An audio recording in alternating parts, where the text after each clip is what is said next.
Hello and welcome to another video. My name is Peter and today I want to talk about, are you unattached to your work, or do you work because you are obligated to do it? Are you unattached to your work, or do you work because you're obligated to do it? Before we talk about that, I want to give you a proper greeting. So I say Banga Samidam, Shanti, peace to you, peace to me. So are you unattached to your work? So what does that mean exactly? Do you work because you're obligated to do it? Or do you do nothing and light no fires? So I feel obligated to do the work that I do. A lot of it is to do with helping other people. Well, virtually everything now I do is to help other people, which is why I've stopped playing music.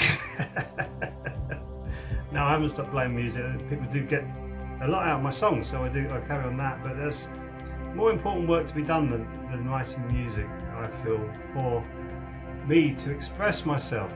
So I do have a sense of obligation to do what I do, and I really do that at the moment mostly with a sense of duty alone, really, to do the work that I do.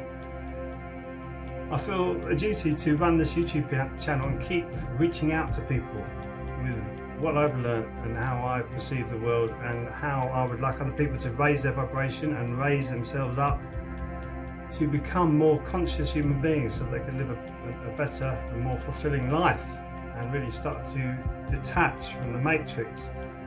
If you think how most people work for a wage, for money. The only reason I'm doing that is because I want the money. Do you think that's right? Do you think that's an enticement? Do you think that's what we should be doing? Only doing it because I need the money? I really hate this job. And how many people hate their job? And what percentage is rising? What percentage is rising now? The amount of people who hate their job, it is rising. It is rising. The amount of people who really hate their job, it's high. It's over 50% of people who actually work and hate their job. And they feel obligated to it through money. They don't enjoy doing it. So you're spending 8 hours of the 24 hours you get every day, which we all get, just working on something you hate doing. And then you might have to spend an hour travelling there, an hour travelling back, and you hate doing that as well because of the commuting into London maybe, or commuting into a town or a city which is busy and always full of problems. You hate doing that as well, so you go from 8 hours, 10 hours a day, you're having an awful time. You're stressed, and therefore you're stressed. You try to get to sleep, you can't sleep. It makes you even more stressed, and you start to get more anxious. You start to become tired. Oh my goodness me, is that a vicious circle? Is that a vicious circle? Or do you do things that you actually enjoy? Are you starting to turn your work into something you enjoy? Do you enjoy what you do? I've been really lucky in my life because I've chosen to do that. I chose to become a musician, and I survived it. And there was times when it was abundant, so abundant you couldn't believe it. In some of the places that I was living on the river, we had a little speedboat. We'd go up and down to the pub, the local pub. The pub was full of lovely people at that time. It's all free and open, everything was fantastic. And there were other times, just for a very short time, I was living in my car for a few days. And opportunities arose after that. So it was like up and down, but I chose to live like that. I chose that lifestyle because when you get into music, you have to choose it. And I don't regret any moment in that. Living in the car or living in the beautiful house with a boat to back and forth to the pub. I don't regret either of those. It was all a part of the whole experience. But it was because I chose. I was obliged to become a musician because I thought that was the best thing that I could do to really get me out of the matrix, but also to entertain other people. And then it came to the end of that, when the bottom fell out of the music business, and many people who were in it, who I speak to about it, they said, well, yeah, you could feel it happening. Yeah, you could. You really could feel it completely imploding. And so many people got out. It was such a big industry where so many people were employed by it, and then so my gigging period came to the end. But it was really coming to an end with me in my mind as well, because I was thinking, I'm just playing in front of drunken idiots now. They're not enjoying the music. I could be doing anything with his bass guitar, and they'd still be cheering. It really was not what I was doing it for, and that change in me actually coincided with the change of it falling apart. And I tried a few other bands after that. I was in a signed band with a single coming out, and all that got pulled, and I was in another band. They're more interested in the image than the music. I thought, this is just into a farce, and left and decided to go. I carried on writing music. I got signed with my instrumental music, Anahata, Earth Echoes. It's like based on the chakra system.